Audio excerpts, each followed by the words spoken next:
A Pokemon Nuzlocke is a challenge where I add rules to a typical Pokemon playthrough to make it a little bit harder. I can't revive my Pokemon if they faint, no items like X items or potions in battle, and I can only catch one Pokemon per area like a route or a city. Today, I'm gonna beat Pokemon Platinum using only electric type Pokemon. Let's do it. Welcome to Twin Leaf Town, where maybe the most annoying child in Sinnoh lives. This berry guy really wants to raw dog the grass. Are you feeling okay? Thank God Rowan steps in and gives us a starter, Piplup. This gives Barry the ground type Torterra later on, so we'll have a pretty tough challenge in a bit. But we can't use our penguin friend here, so let's skip ahead to when we catch our first team member. Just past the tutorial, we grab a Shinx named Wham. Since the hidden power TM was taken out of the third version of Sinnoh, you might be wondering, Pete, how the hell are you gonna beat Rourke with only normal and electric moves? Well, dear viewer, I also have no idea. Wait, how am I gonna do this? Let's take a quick break to talk about some strategy. Not for Rourke, but we will get to that. But I'm talking about in the game where you've got to use your brain just as much as you do in a Nuzlocke. Now, I'm sure you know what raid is. Every YouTuber you've ever seen has talked about it at some point or another, and I'm sure you felt the exact same as I did. Is it even any good? Well, I'm here to tell you, yeah, it actually is. As someone who's a huge fan of turn-based RPGs, obviously Pokemon, but I also love Baldur's Gate and Persona, Raid brings something really interesting to the table. And now is the best time to download Raid, since they're giving away a free legendary champion, Green Warden Ruark, who's from my favorite faction, Sylvan Watchers. Is my favorite champion Cormac in this faction? Yes, but I also like them because of the mysterious air surrounding them. Their territory only has one city open to outsiders, Nyresa, and I'm dying to learn more about them. If you use the link in the description or scan the QR code on screen, you'll not only get a huge starter pack, including Epic Champion Kellan and some other goodies, but once you reach level 15, you'll unlock Epic Champion Uugo for free. And honestly, he might be the best champion in the game. Plus, if you use the special code TreeHugger after downloading with my link, you'll also get the legendary champion, Green Warden Ruark. There's 2 more promo codes with some useful resources that new and existing players can use in the description, so what are you waiting for? Go try out Raid Shadow Legends for free today using my link in the description or by scanning this QR code. Come find me in-game, my username is PalmandPeas, and join my clan, the Palm Squad. Big shout out to Raid for supporting my channel, and let's get back into the video. Let's break down some strategies I came up with. First, let's use the return TM that Rowan gives us right away, and run around until it's at the max 102 base power. Then we win, right? Wrong. We need more damage than that. Okay, let's mix Leer into the equation then, drop their defense so we can do more damage. Nope, still getting out damaged. What if we catch a bunch of Cricketots for HM use, and eventually one of them will be holding the 5% Metronome, an item that boosts damage to moves multiple times in a row. That's a cute little idea, but wrong, try again. Fine, what if we catch a Machop for HM use, then trade it for the Abra in Orberg that's holding an Oranberry. Now we have a little bit more HP to work with. I like your thinking, P. That could work. Rourke leads with Geodude and I lead with Shinx. We have our HM Bidoof in the party just to influence the AI to use Stealth Rocks once, which Geodude does on the first turn as we use our first Leer, dropping its attack. Another one brings Geodude to -2 defense as it uses its first Rock Throw, only doing about 7 damage after an Intimidate attack drop and about 60 defense EVs from level 3 Cricketots. We repeat that turn again, using Leer to -3 defense, and a Rock Throw brings our only Pokemon to 26 HP. With this setup, our max power return should do over half. We'll take that. That's 1 down, and Rourke sends out his Onix second. We need 2 more Leers here, and thanks to like 8 speed EVs from Starlies we had to fight, Shinx can outspeed and get the first one off as Onix uses its own Rock Throw, still leaving Shinx above half.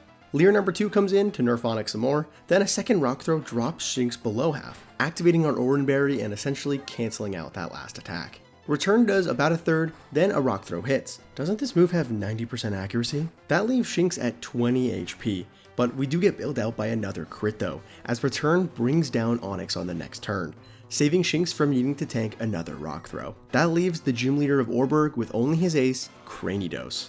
We're gonna need to tank a couple of attacks here, so after the first headbutt, well, we have exactly 1 win condition here. Spark needs to get a paralysis. But it actually does. There's no way. I'm gonna be real, guys, this is attempt like 32 or 33 or something.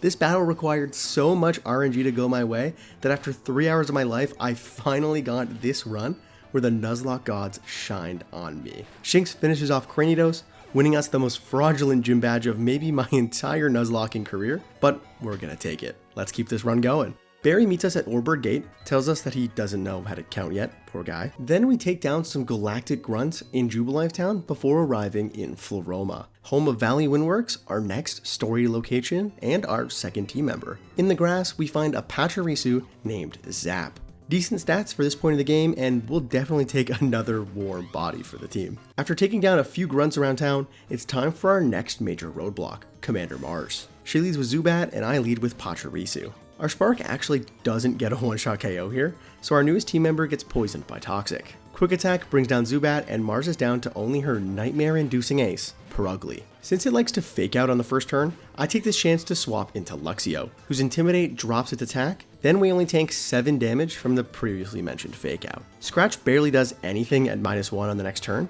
then our Spark does just less than half. This looks like it should be a 3-hit KO, so after another light scratch, we bring Perugly down thanks to a critical hit return. I'll take it. See you later, Mars.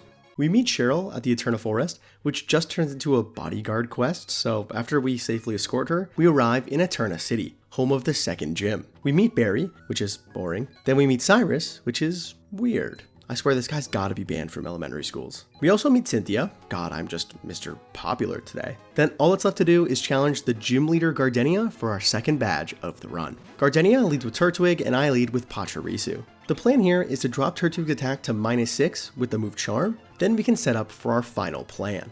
With that accomplished, we start spamming Spark now, even though Turtwig has Reflect up. Basically, the plan is to use Spark to bring Gardenia's lead low enough that I'll get a free swap when she heals it. If we get a para along the way, that's just a free bonus. We actually do get one too on the final turn before Gardenia heals, so when I swap into Luxio in for free on a potion, we're in a perfect spot for phase 2. Luxio has the move Charge, which boosts your special defense and also makes your next electric move stronger. We don't really need that electric move part, but since Turtwig is paralyzed now, -6 attack and has 2 status moves that it likes to use, it's the perfect candidate to set up on. By the time we get to +6 special defense, Turtwig has wasted turns setting up the Sun and Reflect again, so our Lion only lost 15 points of HP, and now it's time for the sweep. Turtwig goes down in a couple turns, then Sharon is up next. This guy is actually faster than us, so Luxio needs to take a couple magical leaves here, but it shouldn't be a big deal. A few returns take it down, and Gardenia is left with only her ace, the carry of all of my Gen 6 runs, Roserade. A Stun Spore paralyzes us, which is crazy by the way. Why can electric types get paralyzed? Anyways, our return does like 2/3, so even after Citrus Berry recovery, we should be able to take it down. That means we do have to risk the entire run on a crit here. So, with everything on the line, we survive. Nice. From here, one more return Oh, okay, no, that's cool, whatever. I wanted to risk another crit anyways. After we trade a super potion for another return, we've got to survive one more crit, for real this time, which we do. Tanking a Grass Knot to 29 HP before our return finishes off Gardenia's ace. With that, we've got our second gym badge of the run, and another team member is right on the horizon. Now that we can use Cut outside of battle, we head back into the Eterna Forest and visit... How did you get here before me? I just left the gym. Anyways, inside the old chateau, we can interact with this TV and encounter our third team member, Beep Beep, the Rotom. After heading to my local Toys R Us from April 20th to May 12th, 2009, we can get the secret key, which unlocks a room in the Galactic building to change Rotom's form. This is going to give us some great coverage for some important battles later on. The sprite will change over here when I change forms. Speaking of the Galactic building, we've got to take down another commander here, this time Commander Jupiter. Her team isn't anything super crazy, Night Slash is a little scary with its high crit rate, but we take care of her pretty easily. Cynthia gives us an egg, thanks for breakfast, I was starving. Then we do some expert level movement to dodge all the trainers on Cycling Road, and after one interesting interaction with Cyrus, we're in Hearthome City. Here we find out our mom is a micro-influencer. Hey, me too. Then we meet Beep, who gives us an Eevee that I nickname Pow. I can't get a Thunderstone until the Salacion Ruins just passed here, and I'm sure as hell not playing the underground minigame, so he'll be joining the team a little bit later. For now, we've got a gym battle to take care of, so let's head inside and challenge Fantina for our third gym badge of the run. Fantina leads with Duskull and I lead with Rotom Wash. Why the Wash form? Honestly, I just wanted some coverage for the hikers. The water move doesn't really matter here. Priority Shadow Sneak does a bit of super effective damage to our Ghost type, then a Shockwave does a bit over half in return. Duskull decides against using the priority move this turn, so we outspeed and finish off Fantina's lead with another Shockwave. We level up to 27, which is allowed in my rule set. Then second up for the Hearthome City gym leader is her ace, Miss Magius. I think we'd survive a crit here, so I stay in, but Confuse Ray from Miss Magius might just throw a wrench in our plan. Self-hit. No, that's fine. I swapped a Pachirisu on a Shadow Ball that even if it crit, it wouldn't have KO'd. I taught our squirrel the move Captivate, which drops our opponent's special attack by 2 stages if you're the opposite gender. With that drop, as long as we don't get crit here, we should be fine. Okay, good, awesome. Oran Berry gives us 10 HP back, then we risk another crit to drop Miss Magius to -4 special attack. We don't get punished, because we never do, since a Shadow Ball only does like 9 damage now. You know what's better than risking 2 crits? Risking 3. One more Captivate brings Miss Magius to -6 special attack, and our Electric Squirrel refuses to get crit, only taking 6 damage. His job is done now, so I swap into Luxio, since we can probably tank a Shadow Ball even if it crit, but we dodge the first one, so we should be okay. I'm gonna fast forward here quick, since I'm tired of saying the move Shadow Ball, but after a couple bites, Miss Magius falls and Fantina is left with only her final Pokemon, Haunter. This thing only has physical moves for some reason, so I just stay in, tank a pretty weak Shadow Claw for like 15 damage, then fire off one super effective bite for the pretty easy one-shot KO. With that, we're through 3 gym badges, and that's our tough early game out of the way. Our level cap is up to 32 now, and pretty soon after leaving the gym, we've got another battle against Barry. Normally his lead Staravia is kind of a monster with its Endeavor quick attack strat, but since I've got my very own ghost type, there's not too much to worry about. Weasel isn't strong enough to do anything yet either, Grotle isn't a ground type, so whatever, and Ponycha just isn't very good. So we'll revisit Barry later on. After a quick trip through Route 209, we arrive in Solaceon Town, which is a place I normally skip over in my videos, but today, I actually have to do something here. After guessing my way through the ruins, we find a hidden Thunderstone here, and our Eevee becomes a Jolteon, and joins the team with no electric moves. Yeah, he'll be on the bench a little bit longer. Route 215 features a couple notable things. First, we grab the Shockwave TM. Hey Jolteon, you can play now. The second thing we've got to talk about is the famous double battle against the Ace Trainers at the end of the route. They got a little downgrade in the remakes of these games, trading a Gyarados in the rain and a Fast Kadabra for a Gligar in the rain and a Ralts. Not much to see here, let's just move on.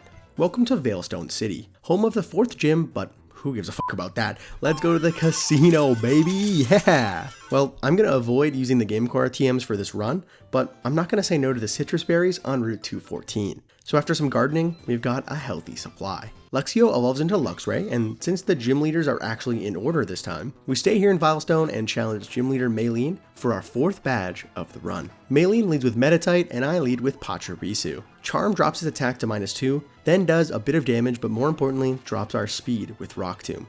Our Squirtle is a speed demon, so we're still faster here, outspeeding and hitting a discharge for a bit less than half, then another Rock Tomb drops our speed to -2. Meditite is finally faster, so it hits a Drain Punch, doing a bit of damage and getting a bit of recovery. Then a Discharge leaves Maylene's part Psychic type in the yellow and gets the Paralysis. Now that we're faster again, one more Discharge brings down Maylene's lead Pokemon, and she sends out her ace, Lucario. Since I'm expecting this to be a super effective Bone Rush, I swap to Rotom Fan, but it uses a Force Palm that our Ghost type is also immune to. The only move it can hit us with is Resisted Metal Claw, which only does like 11 damage, as I hit back with an Air Slash for like a third. I'll fast forward for a bit since I don't want to repeat myself 3 times, so after a couple more Metal Claws and 2 more Shockwaves, I take down Maylene's lead, leaving her only with one Pokemon, Machoke. I try to use Air Slash here, but it misses. Then a Rock Tomb misses, so let's just pretend that turn never happened. We actually hit the super effective move on the next turn, bringing the Gen 1 fighting type into the red, as its second Rock Tomb in a row misses. Man, if I got misses like this on Rourke, I would have had this video out like a year ago. One more Air Slash ends the battle right there and then, and we're officially halfway through the Sinnoh Gym Challenge. Let's keep it going. Right when we walk out of the gym, Dawn drags us over to beat up some Team Galactic, and then Looker yaps about something, I don't care. What I do care about is the Fly HM, which makes changing our Rotom form like 1,000 times easier. We head through Route 214, Valor Lakefront, and Route 213, all with 0 new encounters, lucky me. Then we arrive in Pastoria City. Here we can find the Move Relearner, giving us access to some previously unavailable moves for our Pokemon, like Thunder Wave on Rotom. We're going to head straight past the gym for now, since we're going to head through the optional Route 212, getting stuck in the really fun mud. Great addition, Game Freak. Then we arrive at the Pokemon Mansion, which we're running straight through to get to the Trophy Garden. Here we can get our next encounter, a Pichu named Boom. After reteaching her Charm, which is a move she can't learn after she evolves, we introduce Pokemon's mascot to the team, Pikachu. We can't get another Thunderstone until just before Sunny Shore City, so unless I play the underground minigame, we aren't going to have Raichu quite yet. Barry waits for us in front of the gym, but he's still got the same team as last time, so let's skip right over that and focus on our next gym battle against the leader of Pastoria City, Crasher Wake. Wake leads with Gyarados and I lead with Jolteon. Normally this thing is kind of a nightmare, but in an electric types only run, we finally get a break from this monster. A single shockwave brings down Wake's lead Pokemon, and he sends out his part ground type in response, Quagsire. That's a pretty good choice, in theory, but since I've got Rotom Mow with Levitate, I bring him in for free since he can dodge the incoming ground move with his ability. Since we're in Mow form, Rotom has the 4-time super effective move Leaf Storm, so Quagsire doesn't stand a chance here. Just like that, we've taken out 2 of Wake's 3 Pokemon and he's only left with his ace, Floatzel. Since Leaf Storm dropped our special attack, I've got to swap out into Luxray, who gets an Intimidate off and tanks a critical hit Crunch, which also gets the defense drop. I can't survive a second crit now, so I make the swap into Pachirisu on a Brine for less than a third. I'm scared of a Crunch here now, since Pachirisu has terrible physical defense, so I bring Luxray back in on a Brine, getting off a second Intimidate and activating our held Citrus Berry. With 2 Intimidates, I feel safe swapping back to Rotom on another Brine. He takes it pretty well, and on the next turn we outspeed... Well, we're never punished. A final Shockwave brings down Wake's final Pokemon, and just like that, we've earned our 5th badge of the run, without risking any crits. Simple as that. Barry, Wake, and I have a quick meeting where he says he won't be our mentor, then Barry randomly sneaks in that there was a bomb threat at the Great Marsh. Should have led with that one, I think. We chase the grunts around, then meet up with Cynthia, who gives us a potion to cure headaches. Is this like Tylenol? We traverse Route 210, grab the Shadow Ball TM for Rotom, then arrive in Celestic Town. We grab some cool shades, then meet Cyrus for the first time. His team isn't super threatening quite yet, so I'll skip over him for now, but after he leaves, we do get the HM for Surf. That opens up a lot of new things for us, including a new encounter. Over in Floroma Town, we can surf over here, get the TM for Thunderbolt and the Electrolyzer that we're gonna need later on. Then we can keep surfing to Fuego Ironworks, where we catch our newest encounter, Kaboom, the Magnemite. After a few levels, Magnemite becomes Magneton, and then after a quick flight to Mount Coronet, Magneton becomes Magnezone. That's a great power boost for our team as we arrive in Canalave City, home of the 6th gym. We actually have a battle against Bertha again here, and he's got a real team this time. With the addition of Magnezone though, it's not that hard. I promise buddy, I will talk about you eventually. Iron Island is mandatory in Platinum, but thank God Riley gives me strength before going in the cave. You wanna join me, you f***ing nuts? One quick boat ride back to Canalave and it's time for a battle against the Steel-type Master of Sinnoh, Byron. Byron leads with Magneton and I lead with Jolteon. The plan here is to use Rock Smash to try to get some defense drops because I have no ground moves. Our first one does about a quarter and doesn't get a drop, then a Tri-Attack for Magneton does about a third and doesn't get a random status. Rock Smash number 2 actually does get the drop this time, but after a Metal Sound drops Jolteon's special defense by 2, I think I need to swap. I bring in Luxray on a Tri-Attack for about a quarter, then I decide to fish for some flinches.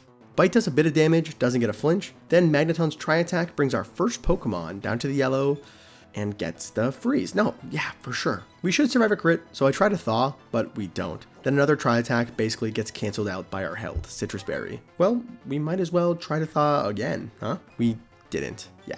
We swap back now into Jolteon on another Tri-Attack that brings us down to the yellow before some more Citrus Berry recovery keeps us pretty healthy. Thanks to the defense drop we got earlier, one more Rock Smash finally brings down Byron's lead Pokemon, and second up for Rourke's dad is Steelix. I'm expecting an Earthquake here, so I swap into Rotom, who's totally immune to it thanks to Levitate. Since we're in our Heat form, we've got the move Overheat, and thanks to a held Wide Lens, we've got no chance of missing this one. That's another one-shot KO for us, and down goes Steelix. Byron's left with only his ace Pokemon now, one of the fossils of Sinnoh, Bastiodon. Since our special attack got lowered, I swap out to our newest team member, Magnezone, as Bastiodon increases its defense with Iron Defense. On the next turn, Discharge does a bit less than half and gets the Paralysis, payback for that Tri-Attack freeze by the way. Then we get Taunted, preventing us from using status moves. That's fine with me, since on the next turn, Discharge gets a critical hit, saving us some time and bringing down Bastiodon. That's our 6th gym badge earned, and it's time for a little bit of story. We walk out of the gym and Jesus Christ, Barry, give me some personal space. He escorts us to the library where we have a chat. Then we feel the explosion of a bomb that went off like halfway across Sinnoh. Like, look how far away that was. Did fucking little boy go off? We head over to Lake Valor, take down Saturn with no problems, then do the same to Commander Mars over at Lake Verity. That only leaves Lake Acuity all the way up here, and we've got to hire a Sherpa and traverse routes to 16 and 17. Then Barry stands on a hill bragging about his upcoming win. So I had to hire a Sherpa because you're gonna win? Sure. We need rock climb to get up there, so let's go get it. We head into Snow Point City and challenge Gym Leader Candace and her ice types. Candace leads with Sneasel and I lead with Luxray.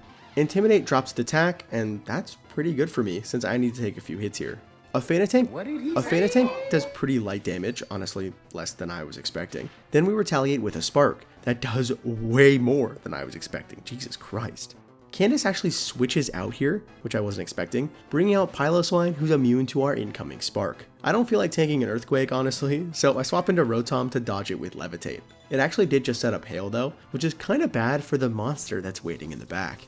Since Frostlass has the Snow Cloak ability that boosts evasion in the hail, we need to burn some turns so we don't have to deal with that. A Shadow Ball does literally exactly half HP, then a Stone Edge from Piloswine just misses. I feel like that was a high roll, so I go for another and I'm proven correct, leaving Candace's ground type in the red before a Stone Edge actually hits, but it still doesn't even bring Rotom below half. Candace tries to recover by healing with a Hyper Potion, but a Shadow Ball brings Piloswine right back down to the yellow. Hail is about to end, so I can actually use our Heat Form's signature move, Overheat, which takes down Candace's first Pokemon of the battle. Sneasel is back up second, and I kinda need Rotom to bait Frostlass out instead of Abomasnow, since I don't want Hail being set up with its ability. Since this thing is paralyzed, it shouldn't be a threat though. Shockwave takes down Candace's lead Pokemon second somehow. Then next up is her ace, the aforementioned Frostlass. I swap into Magnezone on a resisted Shadow Ball for some light damage. Steel doesn't resist Ghost type moves. Actually, before Gen 6, it actually did along with Dark types. Steel was so busted. Frostlass sets up a double team on the swap though, so we aren't actually free of evasion shenanigans quite yet. Thankfully for us though, our Steel type connects with a super effective Flash Cannon, bringing down Candace's ace before it got out of hand. That leaves only Abomasnow left, and I'm expecting a super effective Focus Blast here, and I conveniently have a Ghost type with a 4x super effective move. I bring Rotom in and a Avalanche? Well, that could have been bad, but it wasn't, so let's never talk about it again. An Overheat brings down the final Pokemon of the battle, and we've won Gym Badge number 7 of the run. Guess what? Barry got his shit rocked by Jupiter, not surprised at all, and now we've got to attend a rally for a leader. I don't really like this. We've got a pretty quick battle with Cyrus here as well, but since his final battle is coming up super soon, I'll skip through it and we'll start our climb to Spear Pillar. At the top, we've got a double battle against Mars and Jupiter, but since they moved the final battle with Cyrus to the Distortion World, this one takes a lot less planning. They both open with Bronzor, which can be dealt with by some Shadow Balls from Rotom, but I accidentally took out Jupiter's Bronzor first, so Skuntank comes out second and way earlier than I expected it. Overheat does a lot less than I wanted to after, but it targeted Barry's low HP Munchlax instead of my Ghost type, and I kinda kept doing that until I swapped to Magnezone. After that, Discharge KOs Barry's Staraptor, Mars's Golbat, and brings Skuntank to the red. Somehow I got both Commander's aces out at the same time, which is like the #1 thing you're supposed to avoid in this fight, but come on, it's fine. Luxray drops both their attacks, making this a little easier, then Rapidash brings down Jupiter's ace. So the only Pokemon I was actually worried about is gone now. From here, it's not even worth talking about. Me and Barry take down the commanders, and Cyrus summons the Lord of the Shadows, Giratina. I have no idea what he thinks his plan is, but he jumps in the portal for some reason, so we've got to go after him. After some kinda boring puzzles, okay, that's a little harsh. I kinda love this area, mostly for the 3D effect they have while still doing it in 2D. It looks really cool. But instead of taking in the beautiful sights, we've got to take down Cyrus once and for all. Cyrus leads with a new Pokemon of his, Houndoom, and I lead with Pachirisu. I kinda have no good answers for this thing, so I'm gonna take advantage of one of my favorite utility moves, Super Fang. This cuts Houndoom's HP cleanly in half as it connects with a Will-O-Wisp, burning our Electric Squirrel. I want to cut its HP in half one more time, so we use Super Fang again before a Flamethrower does a huge chunk of damage, activating our held Citrus Berry. We should have enough damage done now, so I swap out into Rotom Heat, who tanks way more than I thought he would on a Flamethrower. I think we're still fine though, so Rotom brings down Houndoom with a Shockwave here, and Cyrus sends out his second Pokemon, Weavile.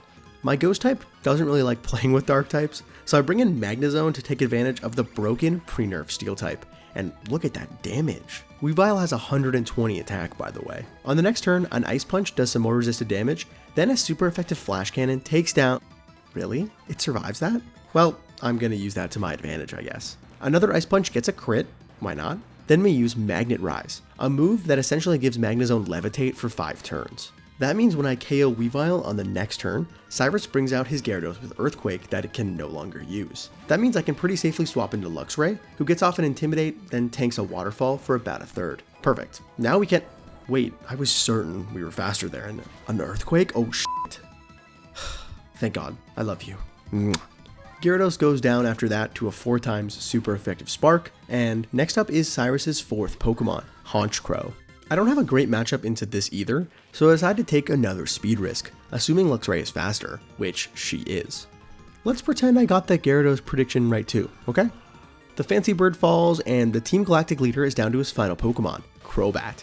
Since Rotom resists all of its moves, I bring him in even though he's kinda low HP. Crobat did just use Toxic, so it probably won't be a big deal, but you never know.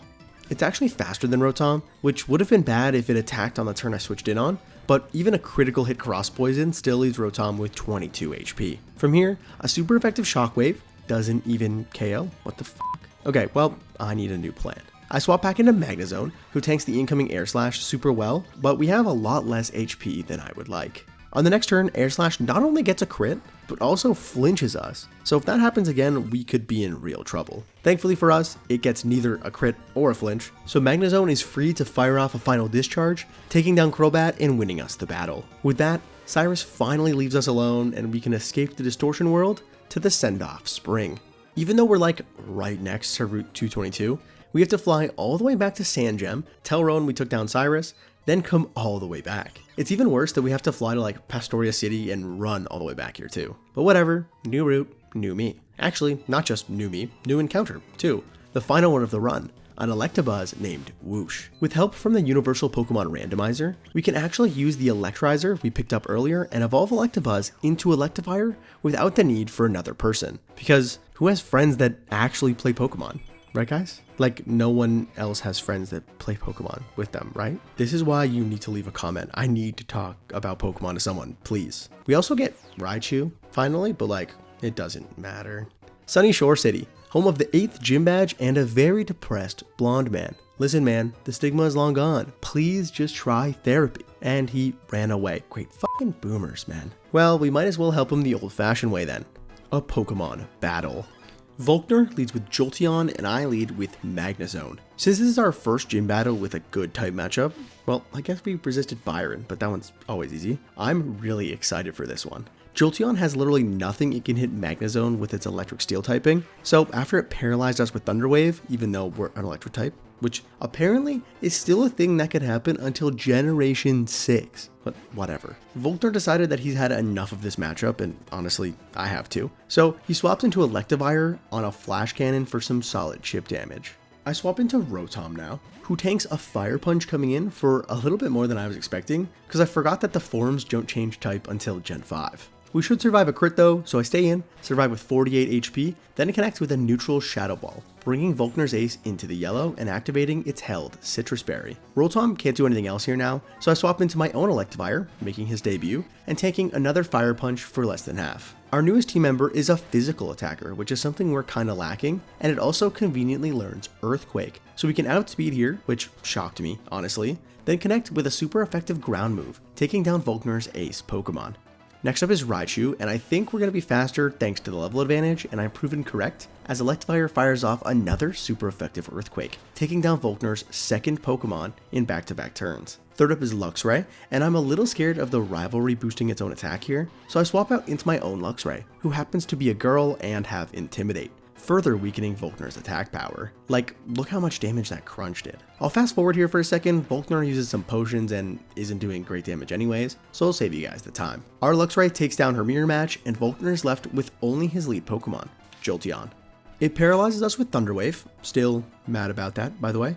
Then a crunch brings Jolteon down to the red. It misses a charge beam on the next turn, but we stay fully paralyzed, so that turn just didn't happen. It actually hits a charge beam on the next turn, which doesn't do that much damage, then we stay fully paralyzed again. No, it's fine. I guess we can tank one more charge beam, get some recovery that we really don't need from our held Citrus Berry, then finally finish off Jolteon with a crunch. With that, we've gotten our final gym badge of Sinnoh, and there's one final test for us to pass, the Pokemon League. Oh, yeah, Jasmine, yeah. Just give me the fucking HM. I'm skipping Victory Road here because it's not super challenging in this game, and once we climb a waterfall, we're officially at the Pokemon League. We fight Barry before we can actually challenge the Elite Four, and since we've got a pretty big level advantage, I'm not too worried about this.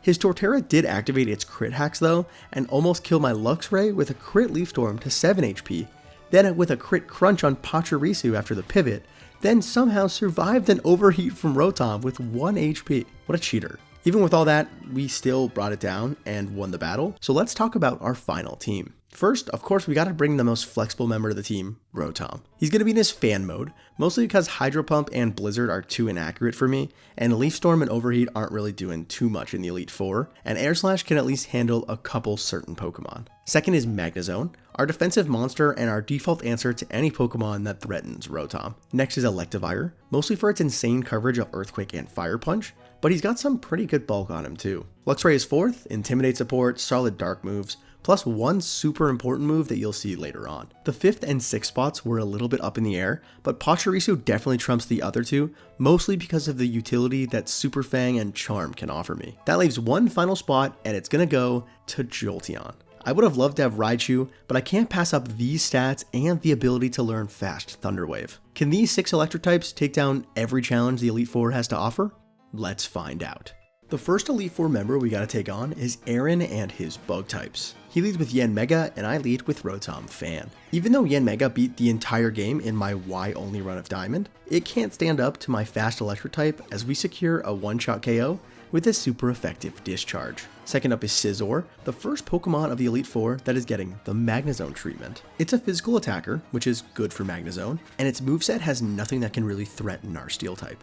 I'll fast forward quick here, a couple discharges take down the typically threatening Pokemon, and third up is Heracross. This is one of those matchups that made me want to use Rotom Fan, because nothing else in my team matched up super well into this. But since I did end up using the Fan form, I just bring Rotom in for free on a close combat that he's immune to, then outspeed and connect with an Air Slash that always hits thanks to Wide Lens. That's another problematic Pokemon taken care of, and fourth up is Vespiquen, which could be threatening if we weren't a super fast and strong electric type. Our discharge brings the flying type down to the red, then it uses its signature move, Defense Order, boosting its defense stats. Unfortunately for Aaron, after he heals with a full restore, our next discharge still does half HP. That means on the next turn we outspeed, and that's all she wrote for Vespiquen. That leaves Aaron with only his ace, Drapion, left, which is still a pretty threatening Pokemon.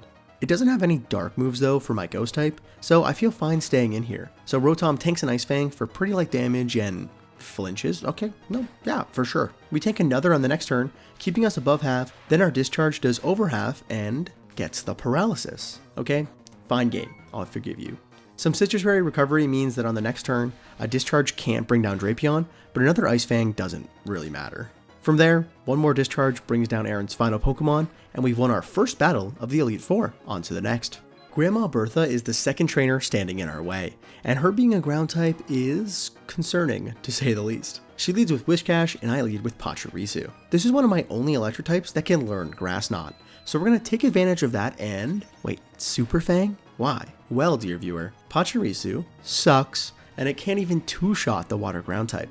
Instead, we're cutting its HP in half, then Whiscash sets up the Sandstorm. Another Super Fang brings Bertha's lead to 25%, then a super effective Earth Power gets its damage cut in half by our held Shuka Berry. That lets my world champion Pokemon survive even through a critical hit. From here, we can actually use Grass Knot, bringing down Whiscash, and second up is Hippowdon. Pachirisu really doesn't like this one, so I swap into Rotom on an Earthquake that we're immune to thanks to Levitate. Now that it's not going to go for a ground move, I bring in Magnezone on a resisted Crunch, which might seem weird, but let me explain. At the move tutor in Snow Point, you can teach most of the electric types in the game the move Magnet Rise, which essentially gives your Pokemon Levitate. Since Magnezone is faster than Hippowdon, we can dodge the incoming Earthquake, and now we can go on a rampage. A couple Flash Cannons bring down Hippowdon, and let's see how far we can go. Third up is Golem, but since we're faster, a single flash cannon can bring down... What? It lived? And it has Fire Punch. 14 HP. That was a crit too. Well, we survived, so let's get rid of this thing. Thanks to Bertha healing, we need 2 more flash cannons to take this out, but our Magnet Rise wears off as her ace, Rhyperior, comes out 4th. Magnezone is still faster here, so we can use Magnet Rise again to dodge Earthquake, then on the next turn, fire off a super effective flash cannon that also doesn't get the KO. Did I run my calcs wrong? Rhyperior does connect with a Mega Horn here too, leaving our Steel type at just 22 HP. Listen, that might not be a lot, but I've got a lot of experience working with what some would consider not a lot. Guys, I meant Nuzlocke. I meant Nuzlocks, guys. Come on, get your mind out of the gutter. One more Flash Cannon takes down Rhyperior, and that leaves Bertha with only Gliscor remaining. I swap out to Luxray to get an attack drop with Intimidate. Never mind. Then I swap to Rotom on an Earthquake that she's immune to. Our Shadow Ball in the next turn does over half and gets a special defense drop that we don't need. Then it retaliates with an Ice Fang for like a quarter. From here, one more Shadow Ball takes down Bertha, and we're halfway through the Sinnoh Elite Four. Let's keep it going. Flint is up 3rd in this Elite Four run, and honestly, this might be the one I'm the most worried about. He leads with Houndoom, and I lead with Electivire.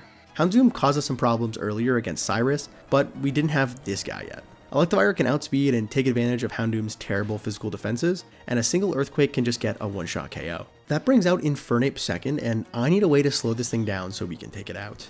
I swap to Rotom to dodge the incoming Earthquake, and then I've got to risk literally 1 critical hit roll, which we avoid altogether. Then Rotom hits a Thunder Wave, paralyzing the starter Pokemon and giving us a speed advantage. Now, how do we actually kill it? I swap to Luxray, who gets an attack drop with Intimidate and tanks a Flare Blitz super well. This should bait Earthquake now, which is actually better for us to switch into with Electivire since we're holding a Shuka Berry to cut its power in half. Now that we're faster and Infernape did a little bit of damage to itself with Recoil, which we need by the way, an Earthquake can actually finish off Infernape just like that. Third up for Flint is Flareon, and honestly, I'm gonna speedrun the rest of this one. Flint's final 3 Pokemon all don't have the bulk to stand up to Electivire here, so Flareon, Rapidash, and Magmortar all fall to a single Earthquake apiece. With that, we've only got 1 Elite Four member left to beat before our date with Cynthia. The final Elite Four member of Sinnoh is Lucian, the master of Psychic types. He leads with Mr. Mime, and I lead with Rotom. Even though Ash's dad is a pretty good Pokemon, it can't stand up to super effective Stab Shadow Ball from Rotom, so that's a pretty easy KO on Lucian's lead. Second up is Espeon, who's got a little bit too much bulk for Rotom to handle, especially since it has super effective Shadow Ball. To help tip the scales in our favor, Rotom is holding a Cassibe Berry to half the damage of the first Shadow Ball, leaving us at about 2/3 before we retaliate with our own, leaving the Evolution in the red. After a full restore, I know Rotom would need to risk a crit to stay in here, so I swapped my fastest Pokemon, Jolteon, who's got enough special defense to comfortably tank this. From here, we outspeed and take down Lucian's second Pokemon with a Thunderbolt. Third up is Bronzong, so I swap back to Rotom to dodge the Earthquake, then I bring in Magnezone on a Calm Mind, boosting its special attack and defense. Since we're faster and still have Magnet Rise, Bronzong can't really do any damage to us, so I'll fast forward because the one thing I hate more than repeating myself is stalling out bulky Steel types. Eventually, Bronzong goes down and Lucian sends out Gallade 4th. I swap to Rotom since he's immune to the incoming Drain Punch, then I bring in Luxray, dropping its attack with Intimidate before she tanks a Psycho Cut pretty well. Another Psycho Cut on the next turn activates our held Citrus Berry, then a Neutral Crunch does about half to the part Fighting type. I'm a little worried about the crit, so I swap into Electivire to tank the next one, and then he outspeeds and gets a KO with Thunder Punch on the next turn. Did that crit matter? Great question, never ask it again. Last up for Lucian is Alakazam, so I swap to Magnezone to tank a Psychic, then I can bring in Rotom for free on a Focus Blast he's immune to. From here, a Psychic does a little bit more than I was expecting, but since it didn't crit, Rotom is free to fire off a super effective Shadow Ball for the one-shot KO. With that, our team of Electric types have taken down the Elite Four of Sinnoh, and we've got one final test left before this run is complete. We enter Cynthia's room, the iconic music starts to play, and it's time to become champion. Cynthia leads with Spiritomb, and I lead with Jolteon. We're faster, obviously, and our Thunderbolt is over half before a Dark Pulse leaves our Evolution safely out of Citrus Berry range. One more Thunderbolt for a pretty easy first KO, and next up for Cynthia is her ace, Garchomp. This thing is, frankly, a demon, so we're gonna have to invest a lot of resources to take this down. First, Silk Scarf Jolteon fires off a Hyper Beam here, doing about 40% before it gets destroyed by an Earthquake. You've done your job well, soldier. Next, it's Luxray's turn to take a stab at Cynthia's monster. An Earthquake leaves Luxray at 56 HP thanks to Intimidate, but she was holding the Focus Sash just in case. We needed her to survive really bad because we need to drop this thing's speed, and we can't paralyze it because it's a ground type. She's got the move Scary Face to drop its speed by 2 stages, which gives us a real shot in this battle. On the next turn, we can actually outspeed, and Crunch activates Garchomp's held Citrus Berry, but after that, our first encounter meets her end, falling to an Earthquake. Thanks for your hard work. I'm actually so scared of this thing that I'm prepared to make another sacrifice here, Pachirisu. Wide Lens means Super Fang is 99% accurate now, so we cut its HP in half again, then our Squirrel falls to an Earthquake. This might seem like a lot to waste on one Pokemon, especially because when I bring in Electivire next, he uses Natural Gift while holding a Pomegg Berry. That turns this move into a 70 base power Ice type move that brings down Garchomp, but I was so worried that if we didn't kill it, it would just be game over. Third up is Lucario, so we outspeed and hit a super effective Earthquake, bringing it down to the red before an Aura Sphere leaves us at half HP. Cynthia tries to full restore her way out of this, but a critical hit saves us some time and Cynthia some full restores, I guess. But it's a win-win. Fourth up is Togekiss, so I swapped to Rotom on the Aura Sphere that he's immune to. Discharge does about half to the normal flying type. Yeah, Fairy didn't exist yet. Then we tank a critical hit Water Pulse in return, thankfully not getting the confusion as well. One more Discharge puts an end to Togekiss, and Cynthia sends out her 5th Pokemon, Milotic. Discharge does about half to Cynthia's threatening Pokemon, but it used Mirror Coat, doubling the damage I did right back at me and taking down Rotom. He's been the carrier most of this run, thank you King. I bring out Electivire to clean up Milotic, mostly because we have physical Thunder Punch just in case it didn't KO and used a Mirror Coat again. We got the KO anyway, so it didn't matter, and last for the champion of Sinnoh is Roserade. I mentioned that we had Fire Punch as coverage earlier, so surprisingly, we outspeed here and connect with one that actually just gets the one-shot KO. Works for me. With Roserade down, we've officially taken down Cynthia and won a Pokemon Platinum Hardcore Nuzlocke with only electric types. Thanks guys so much for watching this one. I want to try to do some monotype runs that the big YouTubers haven't done yet, and this was one that I found that hadn't really been done without some major rule bending. It took a while, Rourke's gonna give me nightmares, but I had a great time. If you have any other ideas for runs, leave them in the comments below, and don't forget to use my Raid Shadow Legends link in the description or scan this QR code on screen to get those free epic champions. Until the next one guys, remember to be nice to each other.